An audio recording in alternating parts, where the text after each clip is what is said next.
দর্শক আমন্ত্রণ জানাচ্ছি দুপুরে বাংলাদেশের শুরুতেই জানিয়ে দেব শিরোনাম। রাজধানীমুখী জনস্রোত অব্যাহত, সড়কে আরও বেড়েছে চলাচল। লকডাউন বাড়ছে কিনা সিদ্ধান্ত নিতে চলছে উচ্চ পর্যায়ের বৈঠক।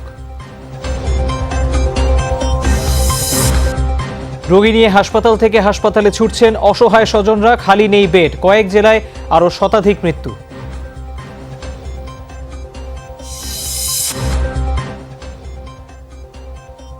খুলনায় করোনায় এ যাবৎকালের প্রাণহানির অর্ধেকের বেশি ঘটেছে জুলাই মাসে। ব্রাহ্মণবাড়িয়ায় কোভিড চিকিৎসায় হযবরল অবস্থা। দেশে কেউ গৃহহীন থাকবে না বললেন প্রধানমন্ত্রী। সরকারি কর্মকর্তা কর্মচারী এবং বস্তিবাসীদের মাঝে প্রায় ২৫০০ ফ্ল্যাট হস্তান্তর। প্রবৃদ্ধি ভালো হওয়ার পরও পোশাক রপ্তানিতে বাংলাদেশের চেয়ে এগিয়ে ভিয়েতনাম। দক্ষতা উৎপাদনশীলতার পাশাপাশি বিদেশি বিনিয়োগের তাগিদ। সন্ধ্যায় অস্ট্রেলিয়ার বিপক্ষে প্রথম টি-20তে মাঠে নামছে টাইগাররা। তামিম মুশফিকদের অনুপস্থিতিতে তরুণদের দিকে তাকিয়ে অধিনায়ক মাহমুদুল্লাহ রিয়াদ।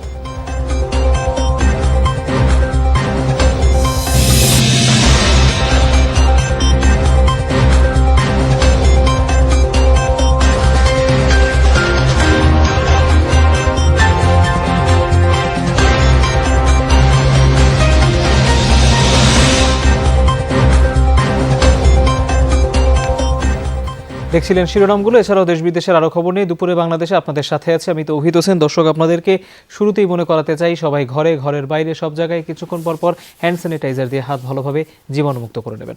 পুরো খবরে যাচ্ছি।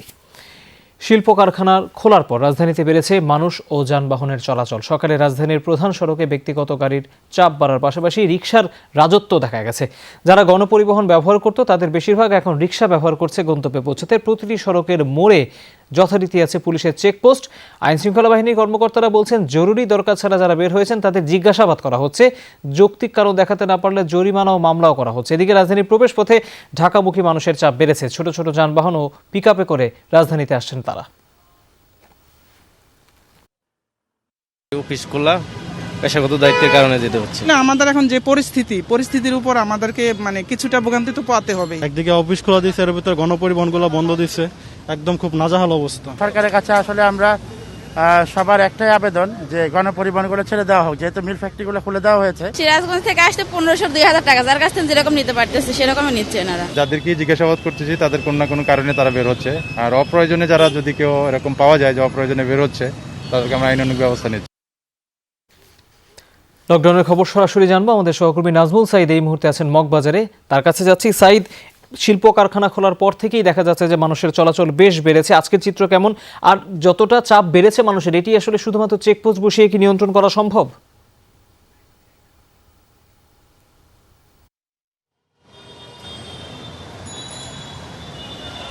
তহিদ, আসলে আমরা যে জায়গাটিতে দাঁড়িয়ে আছি সেই জায়গার আশপাশে অসংখ্য মানুষ।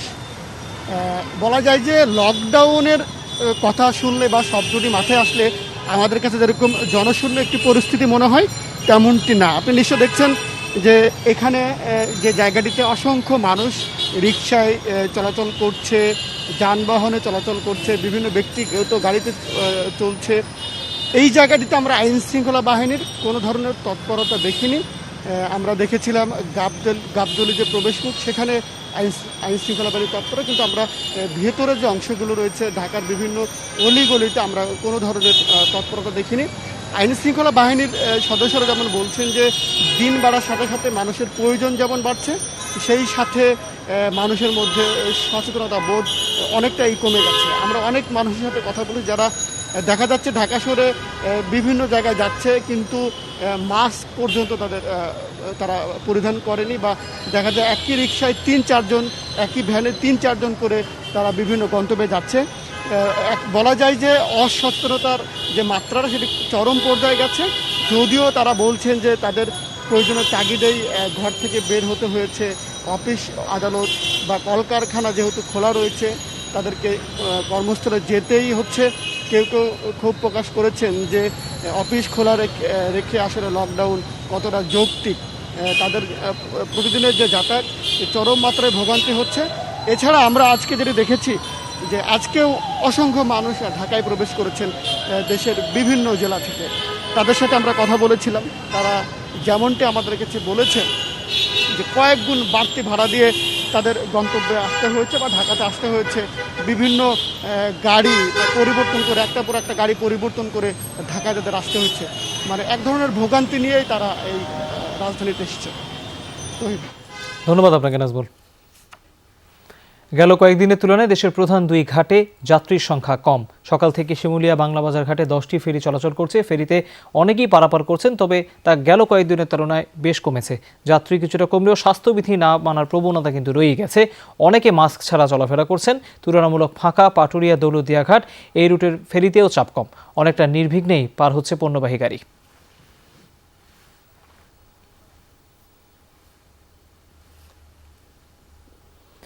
5 আগস্ট শেষ হচ্ছে চলমান লকডাউন। বর্তমান করোনা পরিস্থিতি বিবেচনা করে পরবর্তী সিদ্ধান্ত নেবে সরকার। এজন্য চলছে করোনা বিষয়ক আন্তঃমন্ত্রণালয় কমিটির বৈঠক। সচিবালয়ে আছেন আমাদের সহকর্মী আলমগীর স্বপন, সরাসরি তার কাছে এই বিষয়ে জানতে যাচ্ছি। স্বপন, লকডাউন নিয়ে কোনো আপডেট আছে কিনা, সবশেষ কি তথ্য?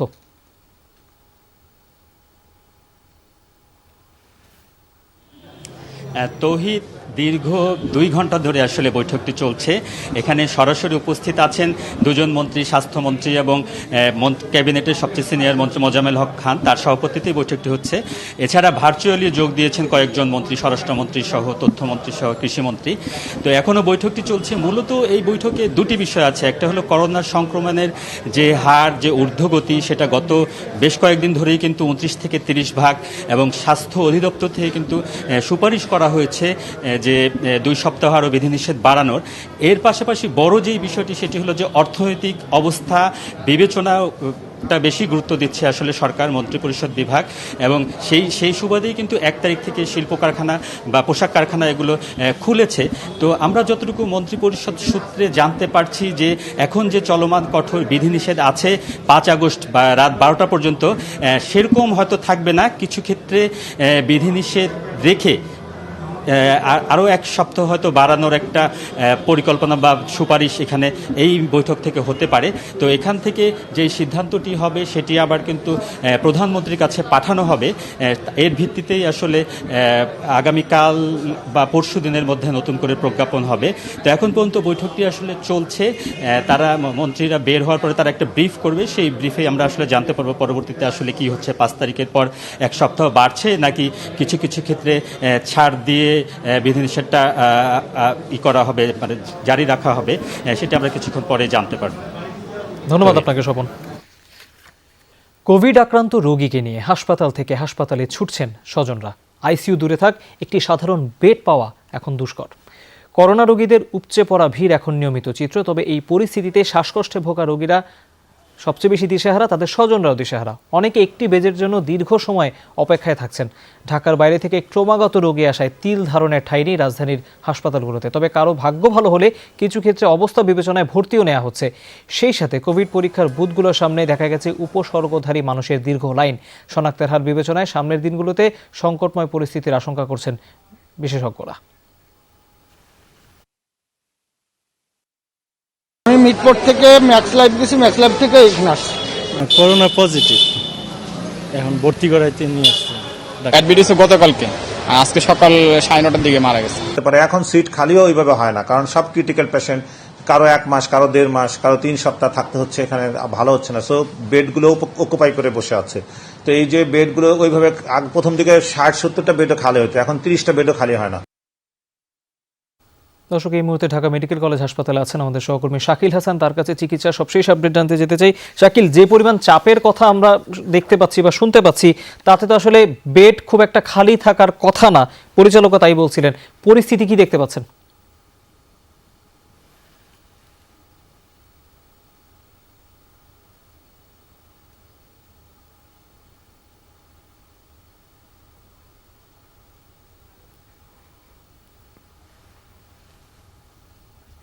শাকিল, আপনি আমাকে শুনতে পাচ্ছেন নিশ্চয়ই? আরেকবার যে প্রশ্নটি করছিলাম আরেকবার করতে চাই। যেই পরিস্থিতিতে তাতে খালি বেড পাওয়ার খুবই দুষ্কর এবং পাওয়ার কথাই না, আসলে পরিচালক সেই কথাই বলছিলেন। আপনি আসলে কি বাস্তব পরিস্থিতি দেখতে পাচ্ছেন এই মুহূর্তে হাসপাতালে?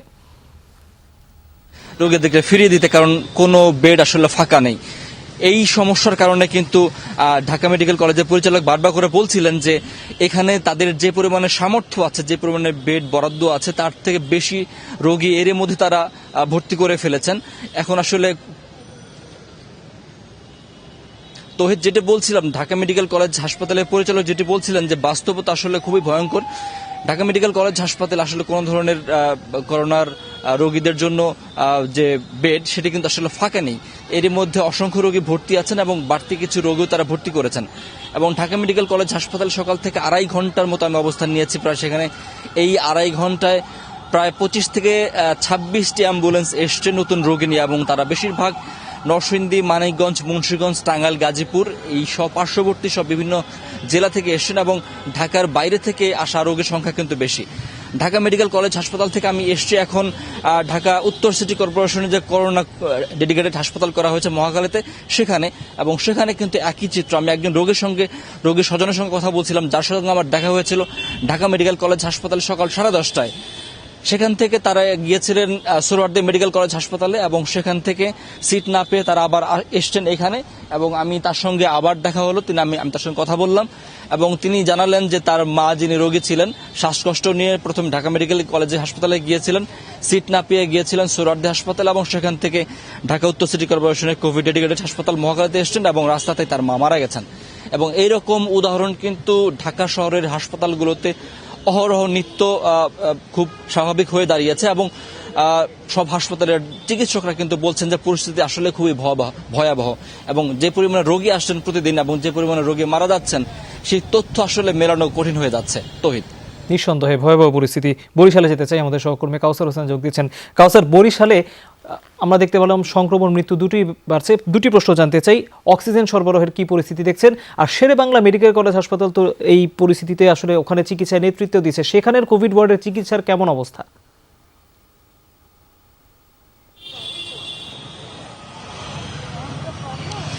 তবে কিছুক্ষণ আগেই আমি শেরেবাংলা মেডিকেল কলেজ হাসপাতালের যে করোনা ডেডিকেটেড ইউনিটটি রয়েছে সেখানে ছিলাম এবং সকালের দিকে একটি রাজনৈতিক সংগঠন সেই ওয়ার্ডের নিরবচ্ছিন্ন অক্সিজেন সরবরাহের জন্য একটি মানববন্ধন এবং বিক্ষোভ মিছিলও করেছেন হাসপাতাল এলাকায়। এবং আমরা যেমনটা লক্ষ্য করছি বেশ কিছুদিন ধরে যে অক্সিজেন যে সিলিন্ডার রয়েছে সেই সিলিন্ডারের সংকট রয়েছে। রোগীর স্বজনরা ঘন্টার পর ঘন্টা দাঁড়িয়ে থাকছেন গেটের সামনে কখন অক্সিজেন সিলিন্ডার রিফিল করে নিয়ে আসা হবে সেই ট্রাকের জন্য। যদিও হাসপাতাল কর্তৃপক্ষ জানিয়েছেন যে তাদের অক্সিজেন সাপ্লাই ঠিক আছে, সংকট নেই, তবে কিছুটা সিলিন্ডারের সমস্যা থাকার কারণে তাদের সেই সিলিন্ডারগুলো বারবার রিফিল করতে হচ্ছে। এবং বরিশাল শেরেবাংলা মেডিকেল কলেজে সেন্ট্রাল অক্সিজেন সাপ্লাইয়ের জন্য দুইটি ভিআই ট্যাঙ্ক রয়েছে, একটি সম্প্রতি বসানো হয়েছে, যদিও সরবরাহকারী প্রতিষ্ঠানের সাথে দর কষাকষির কারণে সেটি এখনো চালু হয়নি। এবং যদি সংক্রমণ এবং মৃত্যুর হার দুটির দিক দিয়ে ঊর্ধ্বমুখী বলা যেতে পারে, কিন্তু গতকালের তুলনায় আজ একটু মৃত্যুর হার কমেছে।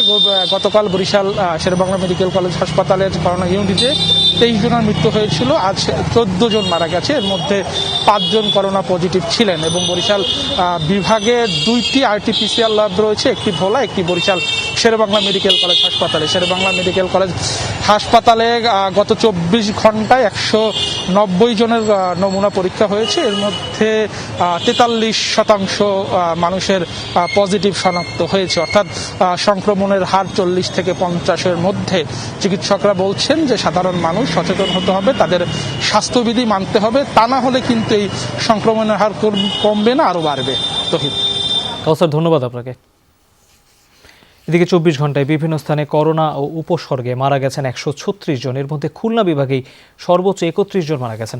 রাজশাহী মেডিকেল কলেজ হাসপাতালে মারা গেছেন 19 জন, মৃতদের মধ্যে রাজশাহীর 7, নাটোরের 5, চাঁপাইনবাবগঞ্জের 4, নওগাঁর 2 ও পাবনার 1 জন। জেলায় শনাক্তের হার 11.30%। এছাড়া ময়মনসিংহ মেডিকেলে মারা গেছেন 17 জন 24 ঘন্টায়, বগুড়ায় 15, বরিশাল শেরেবাংলা মেডিকেলে 14, কুমিল্লা ও সিলেট বিভাগে 12 জন করে মারা গেছে। এছাড়া চট্টগ্রামে 10, ঠাকুরগাঁওয়ে 3, টাঙ্গাইলে 2 ও লক্ষ্মীপুরে আরও 1 জন মারা গেছেন। এদিকে প্রতিদিনই শ্বাসকষ্ট নিয়ে রোগী আসছেন হাসপাতালে, তবে শয্যা খালি না থাকায় ভর্তি হতে বেশ বেগ পেতে হচ্ছে তাদের।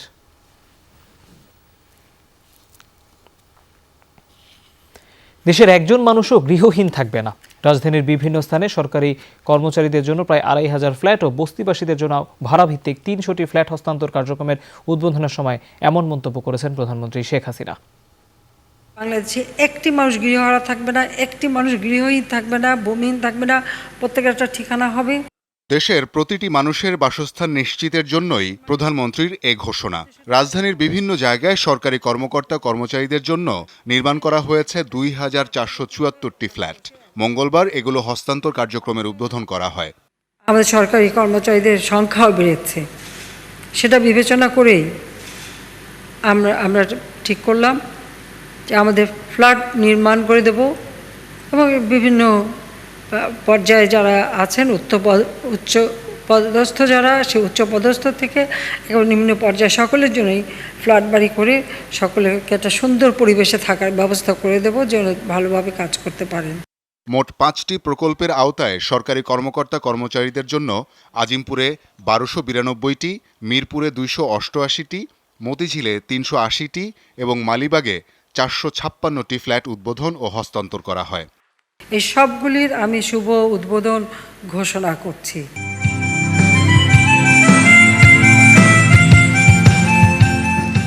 এই প্রকল্পের আওতায় বস্তিবাসের জন্যও থাকছে ভাড়াভিত্তিক 300টি ফ্ল্যাট। এছাড়া যারা গ্রামে ফিরতে চাইবে তাদেরও সহায়তা দেবে সরকার। একজন বস্তিবাসী যদি নিজ গ্রামে ফিরে যায়, তার যদি ভিটে মাটি থাকে, তো সেখানে বিনা পয়সায় ঘরবাড়ি তৈরি করে দেওয়া, তাকে ঋণের ব্যবস্থা করে দেওয়া, স্বল্প সুদে ক্ষুদ্র ঋণ দেওয়া, পাশাপাশি 6 মাসের খাবার বিনা পয়সায় দেওয়া এবং সে যাতে নিজের পায়ে দাঁড়াতে পারে তার ব্যবস্থা করে দেওয়া।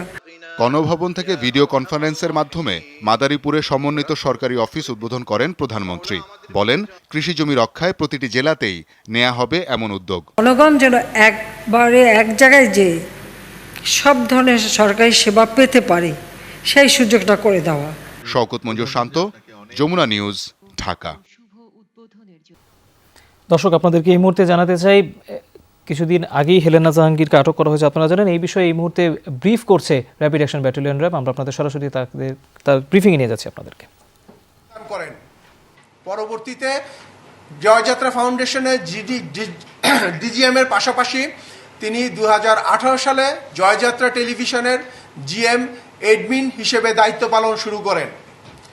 হাজেরা খাতুন হেলেনা জাহাঙ্গীরের জয়যাত্রা ফাউন্ডেশন এবং জয়যাত্রা টেলিভিশন সংক্রান্ত বিভিন্ন আর্থিক লেনদেন সহ তার পারিবারিক বিভিন্ন আর্থিক লেনদেন বা অ্যাকাউন্ট মনিটর বা অ্যাকাউন্ট রক্ষণাবেক্ষণের দায়িত্ব পালন করে আসছিলেন।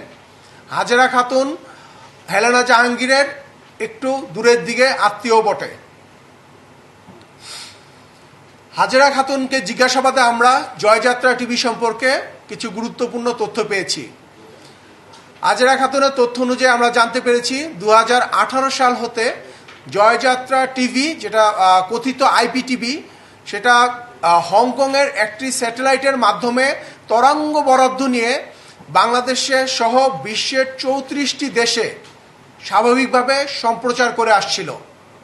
আপনারা জানেন, বাংলাদেশে আপনারা যারা বিভিন্ন স্যাটেলাইট টিভি চ্যানেল রয়েছেন, আপনারা বাংলাদেশে বঙ্গবন্ধু স্যাটেলাইট চ্যানেলের তরঙ্গ বরাদ্দের মাধ্যমে আপনারা বিভিন্ন টিভি চ্যানেল সম্প্রচার করে আসছেন, যেটার প্রশ্ন আমরাও হাজেরা খাতুনকে রেখেছিলাম, যে প্রেক্ষিতে উনিও বলেছেন যে এটি একটি অবৈধ এবং তারা এই দীর্ঘদিন এই হংকংয়ের যেই স্যাটেলাইট স্টেশন প্রতি মাসে 6 লক্ষ টাকার বিনিময়ে তরঙ্গ বরাদ্দ নিয়েছিল এবং এই স্যাটেলাইটের যে রিসিভার সেটা বাংলাদেশের 50টি জেলার বিভিন্ন কেবল অপারেটরকে জয়যাত্রা টেলিভিশন সরবরাহ করেছিল তাদের নিজস্ব প্রতিনিধির মাধ্যমে। যেই সকল জেলায় তাদের প্রতিনিধিরা বিভিন্ন কেবল অপারেটরদের কাছে এই রিসিভার, জয়যাত্রা টিভি রিসিভার দিতে ব্যর্থ হয়েছেন, সে সকল প্রতিনিধিদের সাথে তাদের সম্পর্কের অবনতি হয়েছে। সে সকল প্রতিনিধিদের বিরুদ্ধে তারা বিভিন্ন সময় ব্যবস্থা নিয়েছেন এবং এই ধরনের বিভিন্ন প্রমাণও উনি আমাদেরকে দিয়েছেন। হাজেরা খাতুনকে জিজ্ঞাসাবাদে আমরা আরও জানতে পারি, বাংলাদেশের প্রায় 50টি জেলা সহ বিভিন্ন উপজেলায় হেলেনা জাহাঙ্গীর জয়যাত্রা টেলিভিশনে প্রতিনিধি নিয়োগ করেছিলেন। জেলা পর্যায়ে প্রতিনিধিদের কাছ থেকে তিনি এককালীন 50,000 থেকে 1 লক্ষ টাকা পর্যন্ত নিতেন। উপজেলা পর্যায়ে প্রতিনিধিদের কাছ থেকে এককালীন 10 থেকে 20,000 টাকা পর্যন্ত নেওয়া হতো। জেলা পর্যায়ের প্রতিনিধিদের কাছ থেকে মাসে মাসে 10 থেকে 20,000 টাকা এবং উপজেলা পর্যায়ে প্রতিনিধিদের কাছ থেকে মাসে মাসে 2 থেকে 3,000 টাকা নেওয়া হতো।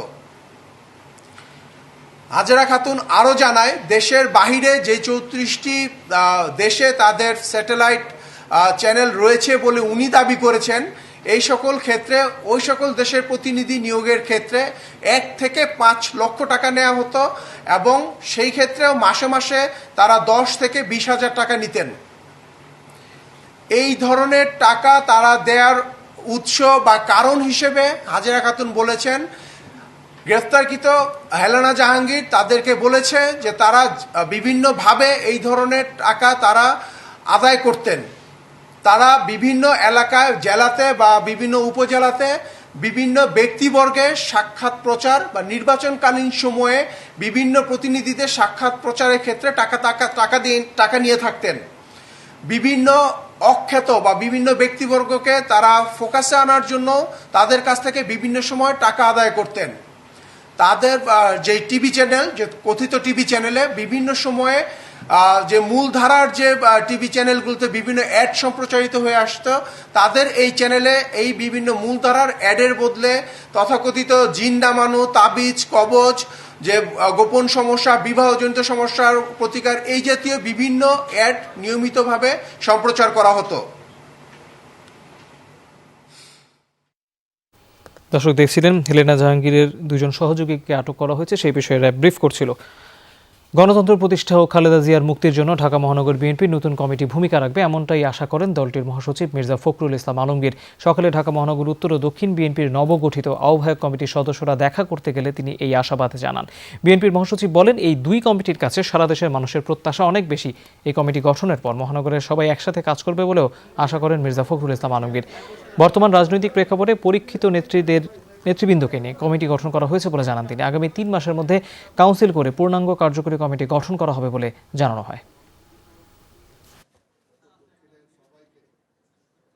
আপনার যে একদম পরীক্ষিত রাজনৈতিক নেতৃবৃন্দদের দিয়েই আপনার এই কমিটি গঠন করা, যেমন প্রবীণ এবং নবীনের একটা সমন্বয় করা হয়েছে, এটা নিঃসন্দেহে একটা অত্যন্ত ইফেক্টিভ কার্যকরী একটা কমিটি হবে বলে আমাদের বিশ্বাস। গণতন্ত্রকে প্রতিষ্ঠার জন্য, দেশের বেগম খালেদা জিয়ার মুক্তির জন্য এবং দেশের গণতন্ত্র প্রতিষ্ঠার জন্য তারা তাদের ভূমিকা রাখতে সক্ষম হবেন। ব্রাহ্মণবাড়িয়ায় প্রতিদিন বাড়ছে করোনা সংক্রমণের হার, অথচ জেলায় করোনা নমুনা পরীক্ষা একেবারেই অপ্রতুল। দীর্ঘদিনেও স্থাপন করা যায়নি পিসিআর ল্যাব। অ্যান্টিজেন টেস্ট করাতে গিয়ে ভোগান্তির শেষ নেই মানুষের। হযবরল অবস্থা করোনা রোগীদের চিকিৎসাতে। সদর হাসপাতালে অক্সিজেন সংকটের কথা স্বীকার করেছে খোদ তত্ত্বাবধায়ক। আইসিইউ না থাকায় গুরুতর রোগীদেরও ভর্তি নেওয়া যাচ্ছে না। করোনা সংক্রমণের হয়ে গেল 1.5 বছর, অথচ এখনও ব্রাহ্মণবাড়িয়াতে নেই নমুনা পরীক্ষার আরটিপিসিআর ল্যাব। উপসর্গ থাকার পরও অ্যান্টিজেন পরীক্ষায় যাদের ফল নেগেটিভ আসে, তাদের নমুনা পিসিআর পরীক্ষার জন্য পাঠানো হয় ঢাকায়। অ্যান্টিজেন টেস্টের সুযোগও সীমিত। জেলা সদর হাসপাতাল ও 8 উপজেলায় দিনে মাত্র 600-র মতো নমুনা পরীক্ষা করা হয়, অথচ পরীক্ষা করাতে আসেন তার কয়েক গুণ। দীর্ঘক্ষণ অপেক্ষার পরও পরীক্ষা করাতে না পেরে ফিরতে হচ্ছে অনেককে। নমুনা দিতে লাইনে দাঁড়িয়ে 2 জনের মৃত্যুর ঘটনাও এসেছে আলোচনায়। ঢাকা নিতে এবং আনতে যে রিপোর্টটা আসতে আসতে অনেক সময় লেগে যায়, এতে আমাদের রুগীদের অনেক কষ্ট হচ্ছে। কখন রিপোর্ট পাবো, মানে দোয়াশা 2 দিন লাগবে না 4 দিন লাগবে। এক মহিলা আজকে সকালে কথা বললো যে 4 দিন ধরে রিপোর্ট পাচ্ছে না। নমুনা পরীক্ষার মতো বেহাল করোনা রোগীদের চিকিৎসা সেবাও। সদর হাসপাতালে দীর্ঘদিনেও শেষ হয়নি সেন্ট্রাল অক্সিজেন প্ল্যান্ট বসানোর কাজ। নেই পর্যাপ্ত অক্সিজেন সিলিন্ডার, আর আইসিইউ এখনও স্বপ্নই। এখানে সেন্ট্রাল অক্সিজেন কোনো ব্যবস্থা নাই, মানে হাই ফ্লো ন্যাচারাল ক্যানেল অক্সিজেন যে ব্যবস্থা, এই ব্যবস্থাটি ব্রাহ্মণবাড়িয়াতে নাই। কোনো অসুস্থ রোগী ইমার্জেন্সি অক্সিজেনের সরবরাহ প্রয়োজন হয়, সেই ব্যবস্থা কিন্তু আমাদের সদর হাসপাতালে নেই। সংক্রমণের হার বেশি হওয়ার কারণে অক্সিজেনের ঘাটতি দেখা দিয়েছে। তো সেই ক্ষেত্রে অনেকে দেখা গেছে ব্যক্তিগত উদ্যোগেও অনেকে অক্সিজেন সিলিন্ডার কিনে নিয়েছে। আমাদের অতি দ্রুত আইসিইউ এবং পিসিআর ল্যাব টেস্টের ব্যবস্থা করা উচিত, পিসিআর মেশিন এখানে স্থাপন করা উচিত বলে আমি মনে করি। অক্সিজেন সংকটের বিষয়টি স্বীকার করেছেন সদর হাসপাতালের তত্ত্বাবধায়ক। সমস্যাগুলো সমাধানে বারবার তাগাদা দেওয়ার কথাও জানান তিনি। আমি আশঙ্কা করতেছি রুগী আরও বেড়ে যাবে, যে কারণে আমি আজকেও একটা চিঠি সাইন করছি এবং মৌখিকভাবে ফোনে আলাপ করছি আমাদেরকে আরও 100 সিলিন্ডার দেওয়ার জন্য। কারণ বর্তমান যে সিলিন্ডার আছে সেই সিলিন্ডার দিয়ে আমি অক্সিজেনের চাহিদা মিট করতে পারতেছি না। ব্রাহ্মণবাড়িয়ায় করোনা সংক্রমণের হার 50%-রও উপরে। জাহিদ হাসান, যমুনা নিউজ। এদিকে জুলাই মাসে করোনার ভয়াল রূপ দেখেছে খুলনা বিভাগ। দেশের সর্বোচ্চ শনাক্ত মৃত্যুর রেকর্ড ছিল বিভাগের 10 জেলায়, যা হটস্পট হিসেবে পরিচিতি পায়। রোগীর তিল ধারণের ঠাঁই ছিল না হাসপাতালগুলোতে, তবে মাসের শেষ দিকে এসে বিভাগে করোনা শনাক্ত মৃত্যু কিছুটা কমেছে। জনস্বাস্থ্যবিদরা বলছেন এতে আত্মতুষ্টিতে ভোগার কোনো সুযোগ নেই। স্বাস্থ্যবিধি না মানলে পরিস্থিতি আবারও খারাপ হতে পারে। হাসপাতালগুলোতে প্রতি মুহূর্তের মৃত্যুর মিছিল আর আহাজারি ছিল গোটা জুলাই মাস ধরেই। করোনায় মুমূর্ষু অবস্থায় ঢুকেছেন হাসপাতালে, বের হয়েছেন নিথর দেহে। ফাঁকা ছিল না কোনো শয্যা, সাথে ছিল প্রবল অক্সিজেন সংকট আর চিকিৎসকদের অপর্যাপ্ততা। প্রাণ বাঁচাতে অক্সিজেন সিলিন্ডার নিয়ে মানুষের ছুটাছুটি আর অ্যাম্বুলেন্সের সাইরেন বাড়িয়েছিল উদ্বেগ, উৎকণ্ঠা। গত 16 মাসে বিভাগে করোনায় মৃত্যু হয়েছে 2428 জনের। এর মধ্যে শুধু জুলাইয়ে মৃত্যু 1319, যা জুন মাসে ছিল 425 জনে। মৃত্যুর সংখ্যার দিক থেকে শীর্ষে খুলনায় 624, কুষ্টিয়ায় 553, যশোরে 344। কম সংখ্যক 67 জনের মৃত্যু মাগুরায়। গেল মাসে সর্বাধিক শনাক্ত 36,000-এর বেশি। গ্রামের রোগীরা আসতেও দেরি করে, এ কারণেও অনেক বেশি রোগী গ্রাম এলাকায় মারা যাচ্ছে শুধুমাত্র ডেল্টা ভ্যারিয়েন্টের এই ভয়াবহতার কারণে। এছাড়াও শহরের তুলনায় গ্রামের মানুষ এখনও কম পরিমাণ ভ্যাকসিন নিয়েছে, এটিও আরেকটি কারণ। একই মাসে করোনায় আক্রান্ত 3,385 জন সুস্থ হয়ে বাড়ি ফিরেছেন। স্বাস্থ্য বিভাগ বলছে গত 30 ও 31 জুলাই বিভাগে করোনায় মারা গেছে যথাক্রমে 34 ও 19 জন, যা গত 35 দিনের মধ্যে সবচেয়ে কম মৃত্যু। 3টে কারণ আমার কাছে, সেটা হচ্ছে যে মোটামুটি লকডাউন, স্বাস্থ্যবিধি মানার একটু প্রবণতা বেড়েছে এবং ভ্যাকসিনেশন কার্যকর মানে অ্যাক্টিভলি ভ্যাকসিনেশন শুরু হয়েছে, মানুষের ভ্যাকসিনের প্রতি আগ্রহ অনেক বেড়েছে। জনস্বাস্থ্যবিদরা বলছেন মাত্র 2-3 দিনের শনাক্ত ও মৃত্যু কিছুটা কমলেই গোটা পরিস্থিতি অনুধাবন করা যাবে না। সেক্ষেত্রে স্বাস্থ্যবিধি না মানলে পরিস্থিতি আগের রূপ ধারণ করতে পারে। জুলাইয়ের শেষ দিকে এই অবস্থা কিছুটা পরিবর্তিত হয়েছে, আক্রান্ত এবং মৃত্যুর সংখ্যা কমেছে, কিন্তু এতে আত্মতুষ্টিতে ভোগার ন্যূনতম কোনো জায়গা নাই। যদি মাস্ক পরা এবং স্বাস্থ্যবিধি মানার ক্ষেত্রে ব্যত্যয় ঘটে, আবার কিন্তু এই সংক্রমণের হার বেড়ে যেতে পারে, এমনকি আগের হারকে অতিক্রম করতে পারে। খুলনা বিভাগে প্রথম করোনা রোগী শনাক্ত হয়েছিল চুয়াডাঙ্গায় গত বছরের 19 March. Konok Rahman, Jamuna News, Khulna. Corona বিশেষায়িত হাসপাতাল হিসেবে আজ থেকে যাত্রা শুরু হলো মানিকগঞ্জ সদর হাসপাতালের। রোগীর চাপ সামাল দিতে এই সিদ্ধান্ত নেওয়ার কথা জানিয়েছে হাসপাতাল কর্তৃপক্ষ। 250 শয্যার এই হাসপাতাল বন্ধ থাকবে সব ধরনের সাধারণ রোগীর চিকিৎসার জন্য, তবে চালু থাকবে জরুরি বিভাগ। বর্তমানে হাসপাতালে চিকিৎসাধীন 2 শতাধিক করোনা রোগী। এছাড়া নন কোভিডদের চিকিৎসার জন্য কর্নেল মালেক মেডিকেল কলেজ হাসপাতালের আউটডোর এবং গাইনি রোগীদের সরকারি মা ও শিশু হাসপাতালে চিকিৎসা নিতে বলা হয়েছে। হাতে গোনা কয়েকটি তুলা নির্ভর পোশাক তৈরি, বিদেশি বিনিয়োগ না আসা এবং শ্রমিকদের উৎপাদনশীলতা কম হওয়া বাংলাদেশের পোশাক খাতে বড় সমস্যা। তাই তো রপ্তানি আয় প্রবৃদ্ধি ভালো হওয়ার পরও বাংলাদেশিদের চেয়ে অনেক বেশি ভালো করেছে ভিয়েতনাম। তবে চলতি অর্থবছর শেষে আবারও বিশ্বের দ্বিতীয় শীর্ষ পোশাক রপ্তানিকারকের স্থান ফিরে পেতে আশাবাদী বিজিএমইএ। সুশান্ত সিনহার রিপোর্ট। দেশের পোশাক খাতের রপ্তানিতে প্রবৃদ্ধি হয়েছে গড়ে 7 ভাগ গেল 10 বছরে। তাই তো বিশ্ববাজারে চীনের পরেই ছিল বাংলাদেশ।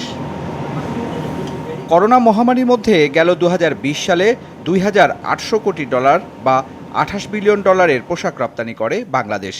একই সময়ে ভিয়েতনাম 11 ভাগ প্রবৃদ্ধি করে বাংলাদেশকে পেছনে ফেলে দেশটির রপ্তানি আয় হয়েছে $2,900 কোটি বা $29 বিলিয়ন। এতেই বহু বছর ধরে রাখা দ্বিতীয় শীর্ষস্থানটি হাতছাড়া হয়েছে বাংলাদেশের। ভিয়েতনাম যে জায়গাগুলোতে ভালো করছে তার ভিতরে একটি হলো তার পণ্য বাস্কেট অনেক বেশি ডাইভার্সিফাইড। আমরা খুব বেশি তুলা নির্ভর আমাদের পণ্য, সেখানে ভিয়েতনামের তুলা এবং নন কটন যেগুলো রয়েছে, সিনথেটিক, পলিস্টার, ম্যানমেড ফাইবার, এই ধরনের পণ্য তাদের প্রচুর রয়েছে। ফলে ভিয়েতনাম অনেক ধরনের বায়ারকে সে অ্যাট্রাক্ট করতে পারে, যেটা আমরা পারছি না। এটি হলো প্রথম দুর্বলতা। দ্বিতীয়ত হলো ভিয়েতনামের শ্রমিকদের উৎপাদনশীলতা আমাদের চেয়ে বেশি, যেটার সুবিধা তারা পাচ্ছে। তৃতীয়ত হলো ভিয়েতনাম অনেক বেশি বিদেশি বিনিয়োগ নির্ভর, যেটা আমাদের এখানে দেশীয় বিনিয়োগটা আমাদের একটা বড় শক্তি, কিন্তু একই সাথে এটাও ঠিক যে বিদেশি বিনিয়োগ সেইভাবে বাড়তে না দেওয়াটাও আমাদের একটা দুর্বলতা। বর্তমানে কারখানাগুলোতে পর্যাপ্ত রপ্তানি আদেশ আছে, সাথে নতুন কিছু উদ্যোগ নেওয়ায় চলতি অর্থবছরেই হারানো স্থান ফিরে পাওয়ার ব্যাপারে আশাবাদী পোশাক মালিকরা। 2020 সালে আপনারা দেখবেন যে আমাদের মার্চ মাসের 26 তারিখ থেকে পুরো এপ্রিলটা আমাদের ফ্যাক্টরি বন্ধ ছিল এবং অনেক ফ্যাক্টরি মে মাসের 15-20 তারিখ পর্যন্ত বন্ধ ছিল। তার মানে প্রায় আমাদের মোর দেন 1.5 মাস আমাদের কোনো প্রোডাকশন ছিল না, এক্সপোর্ট হয়নি। এটা একটা বড় কারণ যে এই বছর আমরা আবার ঘুরিয়ে দাঁড়ার চেষ্টা করছি। আমরা দুটা জায়গায় আমাদের পিছিয়ে আছি আমরা। একটা হলো যে আমরা নন কটন গার্মেন্টসে অনেক পিছিয়ে আছি। আমি মনে করি যে নন কটন গার্মেন্টসে আমরা অলরেডি কাজ করছি। আমার যে কাস্টমাররা কিন্তু বসে থাকবে না, কারণ তার কিন্তু মাল দরকার। আপনারা জানেন যে ইউরোপ, আমেরিকা সহ সারা বিশ্বের সব খুলে গেছে এবং আপনারা ইউরো কাপের ফাইনালে দেখেছেন যে টোটাল স্টেডিয়ামে 85,000 দর্শক, কারো মুখে কিন্তু মাস্ক নাই। তার মানে তারা কিন্তু ফ্রি। তো এই পরিস্থিতিতে বায়াররা কিন্তু বসে থাকে নাই। বাংলাদেশ, ইন্ডিয়া ছাড়া বাকি সব জায়গাতেই কিন্তু মানে কোথাও লকডাউন নাই বা কোনো কিছু সমস্যা নেই এখন। তবে ভিয়েতনামের মতো বিদেশি বিনিয়োগ ছাড়া দীর্ঘমেয়াদে অবস্থান ধরে রাখা সম্ভব হবে না বলে মত পোশাক খাতের গবেষক খন্দকার গোলাম মোয়াজ্জেমের। সুশান্ত সিনহা, যমুনা নিউজ, ঢাকা। ক্ষুদ্র ও মাঝারি শিল্প ঋণ দেয়া নিয়ে জটিলতা কাটছে না। উদ্যোক্তারা বলছেন চাহিদা অনুযায়ী কাগজপত্র এবং জামানত দিতে না পারায় সহায়তা থেকে বঞ্চিত হচ্ছেন তারা। যদিও ব্যাংকাররা বলছেন ঋণ দেওয়ার সাথে আদায়ের বিষয়টিও জড়িত, তাই ঋণ নেওয়ার ক্ষেত্রে কিছু শর্ত পূরণ করতেই হবে। অবশ্য দ্বিতীয় প্রণোদনা প্যাকেজে না পাওয়াদের অগ্রাধিকার দেওয়ার নির্দেশ দিয়েছে বাংলাদেশ ব্যাংক। ছোট বড় সব শিল্পের উপর মহামারীর প্রভাব পড়লেও সবচেয়ে বেশি ক্ষতিগ্রস্ত ক্ষুদ্র ও মাঝারি শিল্প। ব্যক্তি উদ্যোগে গড়ে ওঠা এ শিল্প এখন অনেকটাই গতিহীন। দফায় দফায় লকডাউনে ব্যবসা গুটিয়ে ফেলার অবস্থা তৈরি হয়েছে অনেকেরই। সংকট মোকাবেলায় সরকার প্রণোদনা প্যাকেজ ঘোষণা করলেও তা পাওয়া নিয়েও বিড়ম্বনা আছে উদ্যোক্তাদের। ব্যাংকের দ্বারে দ্বারে ঘুরেও ঋণ পাচ্ছেন না অনেকে, আবার পেলেও প্রয়োজনের তুলনায় অপ্রতুল। আমি যে সেক্টরটা নিয়ে কাজ করছি এটা বিশাল একটা অ্যামাউন্টের ব্যাপার। এখানে তো আমি প্রণোদনাও পাচ্ছি না, কেউ আমাকে এখানে টাকা ইনভেস্টও করছে না, সম্পূর্ণ চলছে আমার নিজের টাকায়। সরকার বলছে আমাদেরকে টাকা প্রণোদনা দিচ্ছে, কিন্তু আমরা ব্যাংকে যাই টাকা পাচ্ছি না। ব্যাংক আমাদেরকে সিলি মানে ইস্যুগুলো দাঁড়িয়ে আমাদেরকে টাকা দিচ্ছে। ওনারা বড় উদ্যোক্তাদের দিয়েই ওনাদের প্রণোদনা প্যাকেজ থেকে টাকা দিয়ে শেষ করে। তা আমি বলতে চাই যে সরকারি প্রণোদনা প্যাকেজ ঘোষণা করেছে ছোট ছোট উদ্যোক্তাদের তাদের ব্যবসা বাণিজ্য টিকিয়ে রাখার জন্য। আমার মূল দাবি, দেশে প্রায় 80 লাখ ক্ষুদ্র উদ্যোক্তা থাকলেও এর অধিকাংশই প্রণোদনা থেকে বঞ্চিত। তাই দ্বিতীয় প্যাকেজে না পাওয়াদের অগ্রাধিকার দেওয়ার নির্দেশ বাংলাদেশ ব্যাংকের। তবে ব্যাংকাররা বলছেন এসএমইতে ঋণ দেওয়ার সক্ষমতা সবার নেই, তাই ঋণ পেতে উদ্যোক্তাদেরও এগিয়ে আসতে হবে। যে সমস্ত ব্যাংক প্রথম সেট দিতে অনেক স্ট্রাগল করেছে, তাদের জন্য আবার second set specially at this point of time will be difficult. আমরা ডেফিনেটলি এসএমই কেন আমরা সব ধরনের লোন দিতে চাই, কিন্তু কাস্টমাররা প্রথমত হতে হবে they have to be transparent. সে কদিন ধরে ব্যবসা করছেন, কি অভিজ্ঞতা আছে, সেগুলো বুঝতে হবে। আগের অভিজ্ঞতা কাজে লাগিয়ে ক্ষুদ্র ও মাঝারি শিল্পে ঋণ বিতরণ বাড়াতে ব্যাংকের পাশাপাশি এনজিওদের সহায়তা নেওয়ার পরামর্শ অর্থনীতিবিদদের। প্রথম স্টিমুলাস প্যাকেজ বিতরণের অভিজ্ঞতাটাকে কাজে লাগিয়ে ব্যাংক বহির্ভূত যেসব ইনস্টিটিউশনগুলি আছে তাদেরকেও এখানে সম্পৃক্ত করতে হবে। যদি ইনশিওর করতে পারি যে আমাদের যে সাবসিডিটা দেয়া হবে সেটা যাতে ক্লায়েন্ট সেটার সুযোগটা তারা পেতে পারেন। বাংলাদেশ ব্যাংক বলছে প্রণোদনা প্যাকেজ বাস্তবায়নে এবার সব ধরনের উদ্যোগ নেওয়া হবে। স্টিমুলাস প্যাকেজগুলা ইমপ্লিমেন্টেশনে যে ঘাটতিগুলো আছে, বিশেষ করে ক্ষুদ্র মাঝারি শিল্পের জন্য সেটা চেষ্টা করা হবে। যে কোনো উপায়ে ক্ষুদ্র উদ্যোক্তাদের কাছে অর্থের যোগান বাড়াতে হবে, না হলে কর্মসংস্থান মারাত্মকভাবে ক্ষতিগ্রস্ত হবে বলে মন্তব্য বিশ্লেষকদের। আলমগীর হোসেন, যমুনা নিউজ, ঢাকা। স্বাস্থ্য সুরক্ষা নিশ্চিত করে বিধিনিষেধের মধ্যে তৃতীয় দিনের মতো শুরু হয়েছে গার্মেন্টস শিল্পের উৎপাদন। 90 ভাগের বেশি শ্রমিক কর্মস্থলে যোগ দিয়েছে। কারখানায় প্রবেশের ক্ষেত্রে শ্রমিকদের হাত ধোয়া, স্যানিটাইজার ব্যবহার এবং মাপা হচ্ছে তাপমাত্রা। ঢাকা, গাজীপুর, সাভার, নারায়ণগঞ্জ সহ দেশের বিভিন্ন স্থানে গার্মেন্টস শিল্পে শুরু হয়েছে পুরোদমে উৎপাদন। শতভাগ মাস্কের ব্যবহার নিশ্চিত করা হয়েছে। শিল্প পুলিশের তথ্য বলছে গতকাল পর্যন্ত 8000-এর বেশি কারখানা উৎপাদনে গেছে। বলা হচ্ছে 19 ভাগ কারখানা এখনও উৎপাদনে যেতে পারেনি। গার্মেন্টস মালিকরা বলেছেন আগামী 2-1 দিনের মধ্যে এসব কারখানাতেও শতভাগ শ্রমিক উপস্থিত হবেন।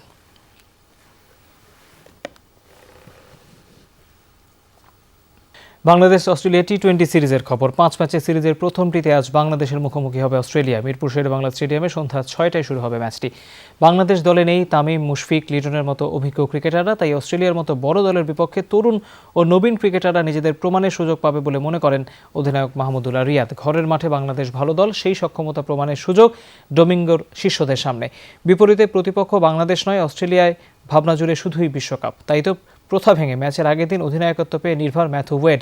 সিরিজ জয়ের লক্ষ্য থাকলেও দলটির ফোকাস নিজেদের গুছিয়ে নেয়া।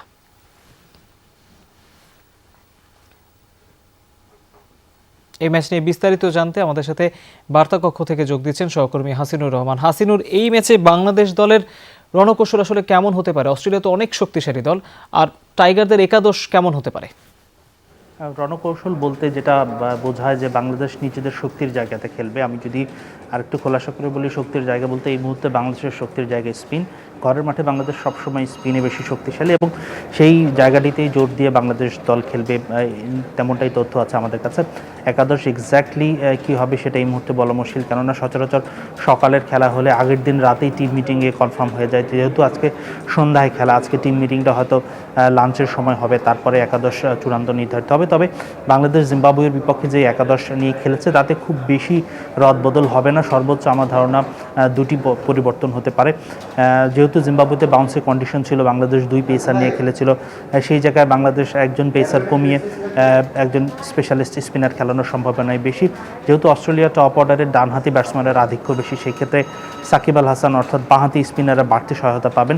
সাকিবের পাশাপাশি আমাদের আরও দুজন স্পিনারের বাঁহাতি স্পিনার একাদশে আছেন, তাদের মধ্যে নাসুম আহমেদ এবং তাইজুল ইসলাম। যে কোনো দুজনের একজন একাদশে থাকার সম্ভাবনা উজ্জ্বল। এছাড়াও শেখ মেহেদি কিন্তু খেলতে পারেন, তাকে কোচ বলেছে ম্যাচের আগের দিন যে তিনি স্পেশালিস্ট অফ স্পিনার হিসেবে তাকে বিবেচনা করা হচ্ছে, সেই ক্ষেত্রে তিনিও ফিরতে পারেন একাদশে। জিম্বাবুয়ের বিপক্ষে সবশেষ ম্যাচের একাদশে ছিলেন না তিনি। হাসিনুর, এই উইকেট নিয়ে তো অস্ট্রেলিয়া দল বেশ রোমাঞ্চিত। তারা বলেছিল যে স্পিন নির্ভর অ্যাটাকের প্ল্যান যদি বাংলাদেশ করে তাদের সেটি মোকাবেলা করার জন্য যথেষ্ট কৌশল রয়েছে। শেষ পর্যন্ত উইকেট কেমন হচ্ছে, আর বৃষ্টি যদি বাগড়া দেয় তখন কি হতে পারে? দেখেন যে বাংলাদেশের শক্তির জায়গায় স্পিন, তার মানে এই নয় মিরপুরের উইকেট কিন্তু খুব টার্নিং স্পিন উইকেট হয়। মিরপুরে যেটা হয়ে থাকে কি, বল লো হয়ে আসে অর্থাৎ স্লো উইকেট হয়ে থাকে এবং বাউন্সটা আনইভেন হয়। কখনো একটু বাউন্স স্বাভাবিকভাবে আসে, কখনো হঠাৎ করে নিচু হয়ে যায়। নিচু বলটাতেই অস্ট্রেলিয়ার মতো দলগুলো বিপদে পড়ে যায়। তো সেই বিষয়টাই থাকবে এবং বাংলাদেশের স্পিনাররা যেহেতু আমাদের খুব বড় টার্নাররা নয়, তারা এই গতির তারতম্যটা কাজে লাগিয়েই ভালো করে থাকে। তো অস্ট্রেলিয়ারও ভালো স্পিনার আছে, জাম্পা আছে, এছাড়াও আরও বেশ কয়েকজন আছে, কিন্তু তারা এই কন্ডিশনে খেলে ততটা অভ্যস্ত নয় বা মানিয়ে নিতে তাদের যে সময়টা প্রয়োজন সেটি তাদের হাতে নেই। এটি বাংলাদেশের জন্য অ্যাডভান্টেজ হতে পারে এবং আবহাওয়ার পূর্বাভাস বলছে যে 5টা, 6টা এবং 7টা এই 3 ঘন্টায় বৃষ্টি হওয়ার সম্ভাবনা প্রায় 50%।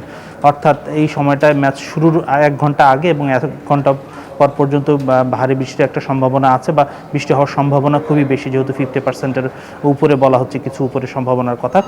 তবে টি-20 খেলা যেহেতু আপনি জানেন যে 1 ঘন্টা 2 ঘন্টা বাড়ানোর একটা সুযোগ আছে, যেহেতু ফ্লাড লাইটের ব্যবস্থা আছে এবং সেই সাথে 5 ওভার কার্টেল পর্যন্ত যদি ম্যাচ করানো যায় তাহলে ম্যাচ মাঠে করাবে। হাসিনুর, ধন্যবাদ আপনাকে। সেপ্টেম্বরে বাংলাদেশ সফরে আসছে না ইংল্যান্ড নিশ্চিত করেছে বিসিবি। 2 বছর পিছিয়ে দেওয়া হয়েছে এই সফর। 2023 সালের মার্চের শুরুতে বাংলাদেশ সফরে আসবে ইংল্যান্ড। প্রথমে 3 ম্যাচের ওয়ানডে খেলার পর সমান সংখ্যক ম্যাচে টি-20 সিরিজও খেলবে দেশটি।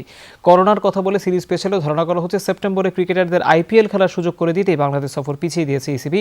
অথচ করোনার এই কঠিন সময়ে শক্ত বায়ুবাবলের মধ্যে আজ থেকে শুরু হচ্ছে বাংলাদেশ অস্ট্রেলিয়ার 5 ম্যাচের টি-20 সিরিজ। বাংলাদেশ সফর স্থগিত হলে দুবাই আইপিএলের বাকি অংশে খেলার সুযোগ পাবেন ইংল্যান্ডের ক্রিকেটাররা। এমনকি বিশ্বকাপের ঠিক আগ মুহূর্তে 14 এবং 15 অক্টোবর পাকিস্তানের বিপক্ষে 2 টি-20 খেলবে ইংলিশরা। টোকিও অলিম্পিক ফুটবলের খবর। শেষ চালে লড়াইয়ে আজ মেক্সিকোর বিপক্ষে লড়বে আসর ফেভারিট ব্রাজিল। কাসিমা সকার স্টেডিয়ামে আজ দুপুর 2টায় শুরু হবে ম্যাচটি। আসরে উড়ন্ত সূচনা পেয়েছে বর্তমান চ্যাম্পিয়ন ব্রাজিল। গ্রুপ পর্বের প্রথম ম্যাচে শক্তিশালী জার্মানিকে 4-2 গোলে হারায় তারা। এরপর আইভরি কোস্টের সঙ্গে গোলশূন্য ড্র করলেও পরের ম্যাচে সৌদি আরবকে তারা হারায় 3-1 ব্যবধানে। শেষ 8-এ মিশরের বিপক্ষে এসেছে 1-0 গোলের কষ্টার্জিত জয়। বিপরীতে কোয়ার্টার ফাইনালে দক্ষিণ কোরিয়াকে 6 গোল দিয়েছে মেক্সিকো। সব মিলে কঠিন পরীক্ষা অপেক্ষা করছে ব্রাজিলের জন্য। সেমিফাইনালের অন্য ম্যাচে বিকাল 4টায় লড়বে স্বাগতিক জাপান ও স্পেন। দর্শক, দুপুরে বাংলাদেশের প্রথম ঘন্টা থেকে আমি বিদায় নিচ্ছি। পরের ঘন্টার খবর নিয়ে ফিরবেন সহকর্মী শায়লা ইসলাম। যাবার আগে আপনাদেরকে আবারও মনে করাতে চাই, করোনায় নিরাপদে থাকতে সবাই ঘরে, ঘরের বাইরে সব জায়গায় কিছুক্ষণ পরপর হ্যান্ড স্যানিটাইজার দিয়ে হাত ভালোভাবে জীবাণুমুক্ত করে নেবেন। আমাদের সাথেই থাকুন।